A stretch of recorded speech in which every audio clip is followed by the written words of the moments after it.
Olá, delícias de Nanjinha, o Café com Batom de hoje, em regime de confinamento, vai falar de uma forma não tão lúdica sobre os impactos do coronavírus na vida dos cidadãos.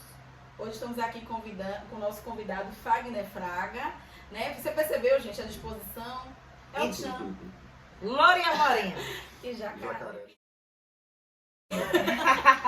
Brincadeiras à parte, Fagner está aqui para disseminar ainda mais o conteúdo. Convidamos também o Dr. Maurício, que vai falar sobre a parte, né, os reflexos do direito do trabalho em relação ao que nós estamos vivendo em relação à propagação do coronavírus.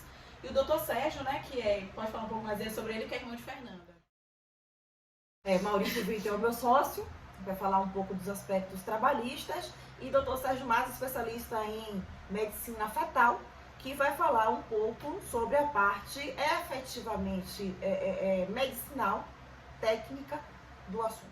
Não esquecendo, galera, vamos lá no sininho, compartilhe, se inscreva, ative o sininho, porque o canal Café com Batom está aqui em casa, ou seja, home office, gravando conteúdo de qualidade para todos vocês.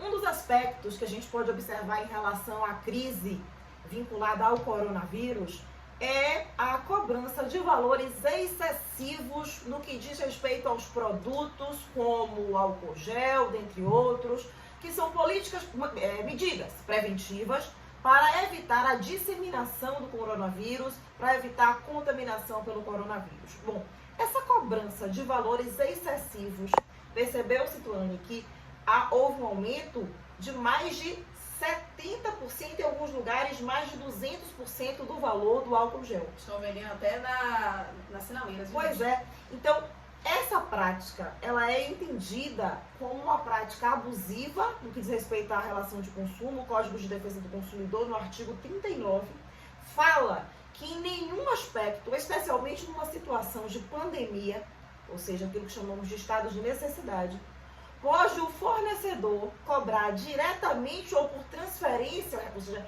repasse de custo, um valor excessivo do consumidor, a ponto de sacrificar a possibilidade econômica do consumidor. E o direito civil, e aí sem falar na relação de consumo, ele também traz uma visão sobre o assunto, que é a lesão, são dois vícios contratuais, a lesão e o estado de perigo. Que é quando alguém, sob premente necessidade, nesse caso a premente necessidade é salvaguardar a saúde, salvaguardar a vida, salvaguardar a saúde daqueles que são próximos, os familiares. Então, quando alguém, sob premente necessidade, se vê obrigada a contratar numa situação excessivamente onerosa, desproporcional à vantagem que está sendo suportando. Isso aí é considerado, então, um defeito, uma mácula da negociação, e pode o consumidor, pode o adquirente recorrer ao PROCON, aos juizados especiais, ainda que a posteriori, já que esses órgãos estão fechados, a princípio, né, em loco, para reclamar o ressarcimento do valor excedente, se passaram por alguma situação de constrangimento, ainda pleitear a reparação por eventuais perdas e danos. Um outro aspecto que nos preocupa também, sobre a lógica cível, é quanto à participação do Estado no que diz respeito a medidas de intervenção na vida privada para o controle da propagação do coronavírus. Nesse caso, a gente percebe que o Estado, e falando Estado de forma macro, município, o próprio Estado, vem determinando medidas para que não haja propagação, ou pelo menos para que minimize a propagação dentro de um certo prazo, evitando aquela curva, o aumento da curva, né, dos doentes, evitando inclusive que as instituições de saúde, sejam elas públicas, sejam elas privadas, fiquem impedidas de prestar um serviço adequado. Bem, então aí estamos num sistema de confinamento, é uma intervenção do Estado na vida privada. Shoppings serão fechados, atividades que envolvam um aglomerado de pessoas também estão suspensas por pelo menos 15 dias, podendo ser prorrogada por igual período. até que exista uma situação de segurança. O Estado, se não tivesse agido dessa maneira, poderia ser responsabilizado por omissão. Isso nos remete a uma outra reflexão. Nem todos têm acesso a um plano de saúde, a um sistema privado de assistência à saúde. Nesse caso exista um paciente que venha a ter a necessidade de ser atendido por um hospital público, por exemplo, se por acaso ele não é atendido adequadamente e é um paciente, e aí não importa se ele é imunodeprimido, se ele está em um quadro de maior risco, mas se ele vem a falecer, porque o Estado não fornece os meios adequados para o atendimento, o Estado, sob a ótica civil, pode ser responsabilizado. É uma responsabilidade aí por culpa estatal. E essa responsabilidade é por culpa presumida, é culpa do Estado sob a ótica objetiva. Presume-se a culpa e o Estado responde objetivamente por uma falha no serviço estatal. Mas vem uma pergunta a tu, você que é criminalista, e depois eu jogo para a Fagner, que diz respeito a essa intervenção na vida privada. Existe a possibilidade da responsabilização penal do Estado, porque a responsabilização civil, em muitas situações, ela é inócua, ela é insignificante no que diz respeito à reparação dos prejuízos sofridos pela vítima. Eu tomei até um susto na pergunta dela, porque eu achei que ela ia passar a pergunta para fora. Mas tudo bem, mas como é que é a discussão? Em relação à Lei 9.605, né, de 98, tem uma discussão minoritária que existe sim a responsabilidade penal do Estado, só que não é um entendimento majoritário, que nós inclusive discutimos quando estávamos estudando, né? Eu acho que deveria ter. Que você falou, eu acho que deveria ter. Eu também concordo em relação ao que nós estamos vivendo, né? Em relação ao que eu nesses, não foi uma idade não, mas nesse período que eu estou viva, nascida, feliz, Essa tenra idade, nessa idade, eu nunca presenciei um momento desse, de realmente ficar reclusa em casa. Então, realmente, o Estado deveria, sim, sem responsabilidade civilmente, né, penalmente. Mas eu nunca vi isso. Eu acho que seria algo novo. Eu já vi em relação ao direito ambiental. a responsabilidade criminal por dano ambiental. Nunca vi em relação à situação que nós vivemos, essa situação. Mas eu acredito que essa teoria, essa doutrina poderá, sim, ser utilizada se caso venha, né, uma pessoa que esteja, né, venha a óbito, né? Não é isso que você quer dizer? Que venha a óbito em relação a uma falha do serviço estatal. Eu acredito que sim. Eu acredito que sim. Aproveita agora o gancho, agora eu vou falar com o Fagner.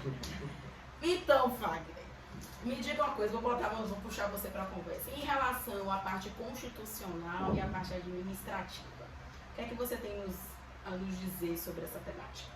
Bem, primeiramente, né, agradecer o convite feito pelo Café com Batom.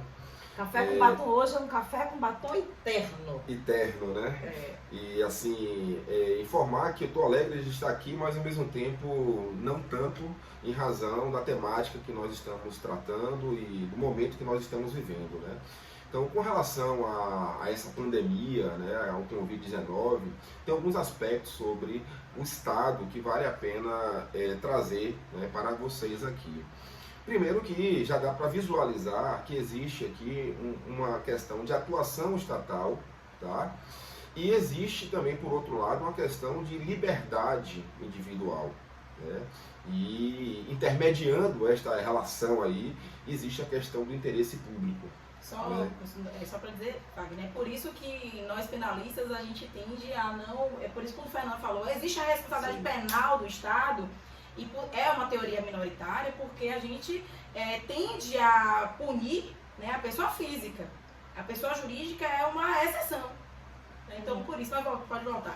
Não, e é interessante porque nos parece que é algo novo, né?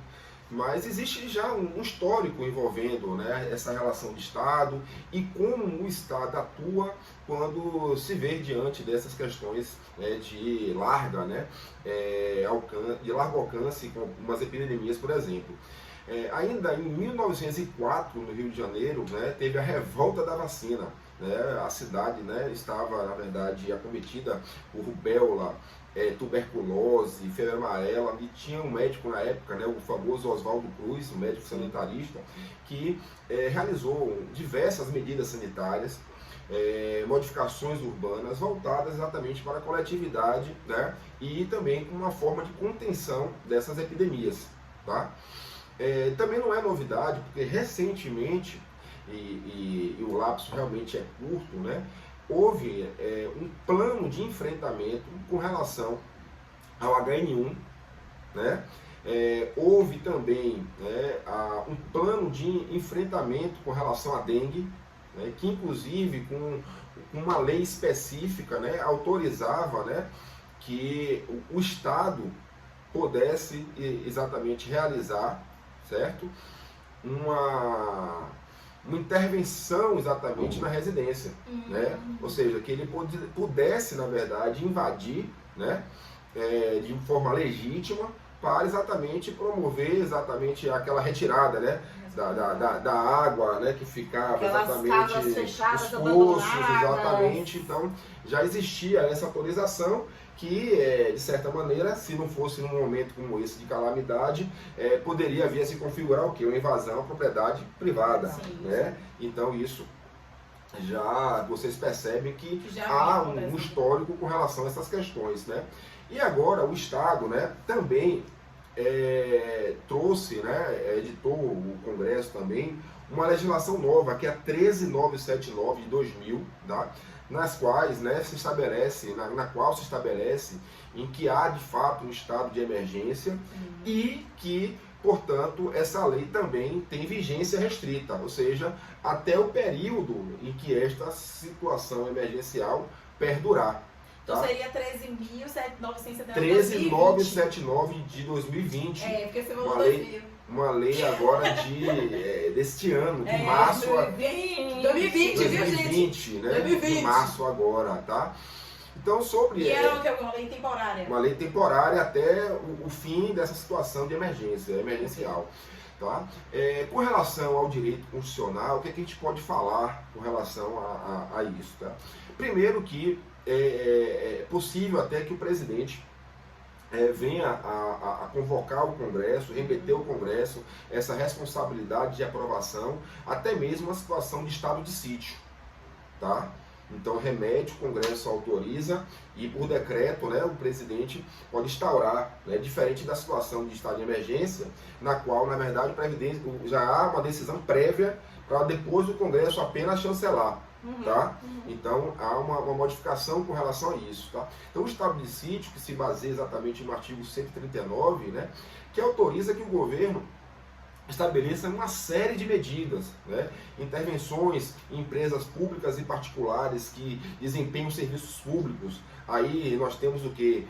Os hospitais, os serviços de transportes que podem, na verdade, sofrer uma intervenção. Né? Uma suspensão, por exemplo, poderia ser determinada? Com a suspensão dos serviços de transporte, né?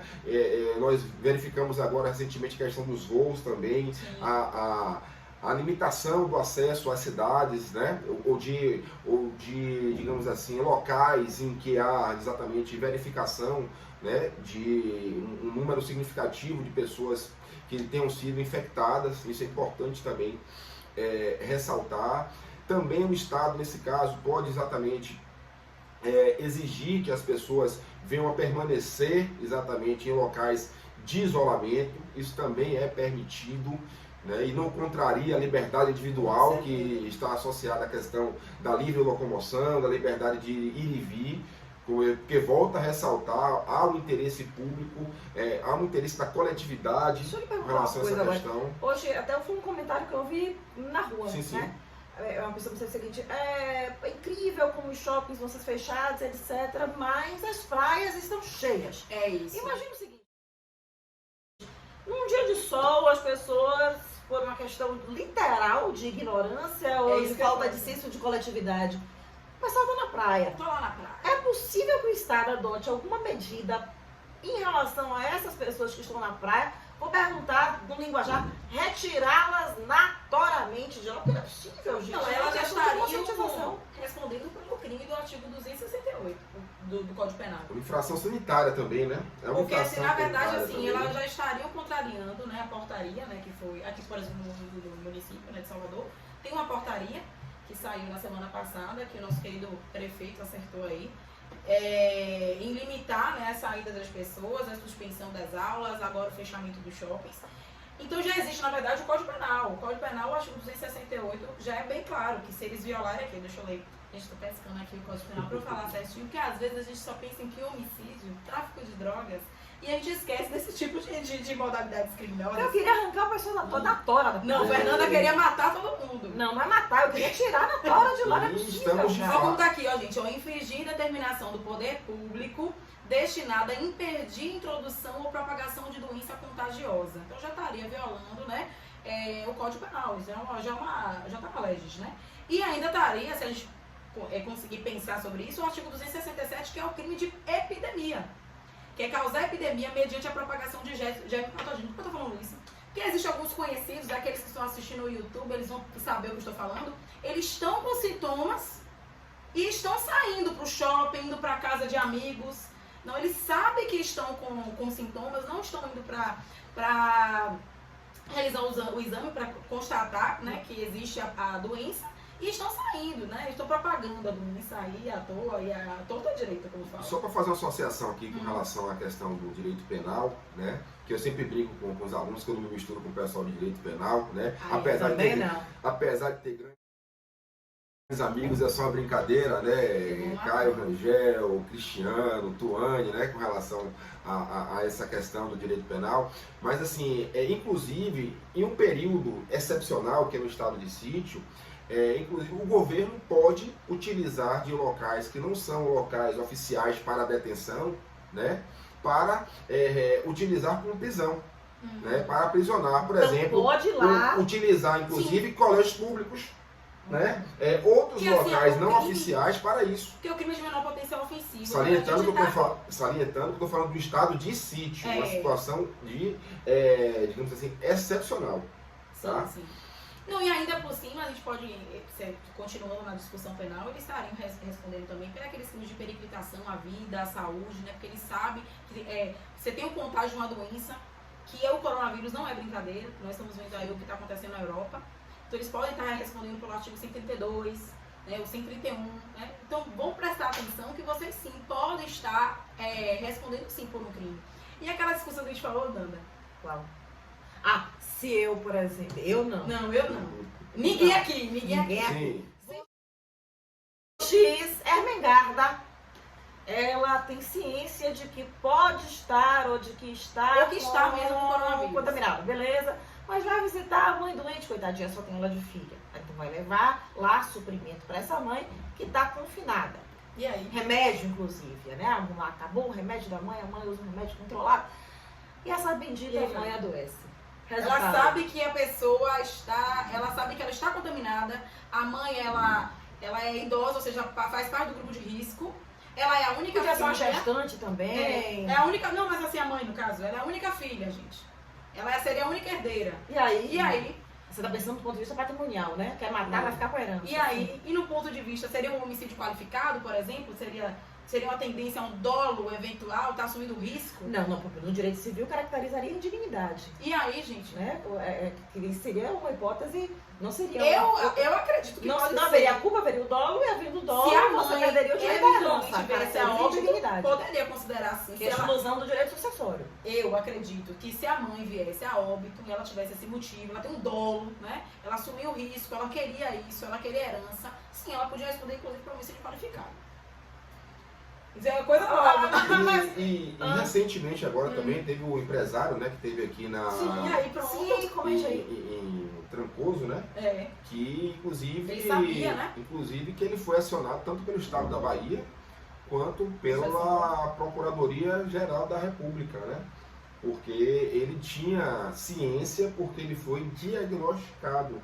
Então ele tinha informação exatamente de que estava infectado. Tá? Em relação ao poder de polícia, é importante que a gente sempre tenha em mente que nós estamos em um momento em que há exatamente o quê? Uma calamidade pública, né? Então o poder de polícia do Estado, certo? é exatamente autorizativo para que ele adote medidas, tá? E aí nós temos a ideia da autoexecutoriedade, tá? Em que o Estado, né, pode utilizar seus próprios meios, tá, para executar suas decisões, inclusive, né, sem mesmo ter autorização do Poder Judiciário. Tá? Então, o poder de polícia, né, que está previsto aí a partir do artigo 77, né, do Código Tributário Nacional, tá? Que dá essa amplitude de atuação do Estado com relação a essa possibilidade que ele tem de fiscalização, a esse dever que ele tem de manutenção do bem-estar social. Tá? Isso é importante que a gente fale também.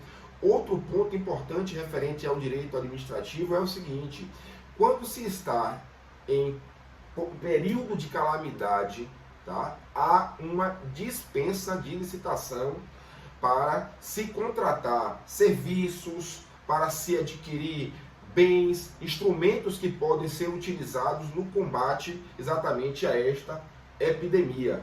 Tá? Então esse é um ponto importante também que eu gostaria de trazer para vocês. E também nós temos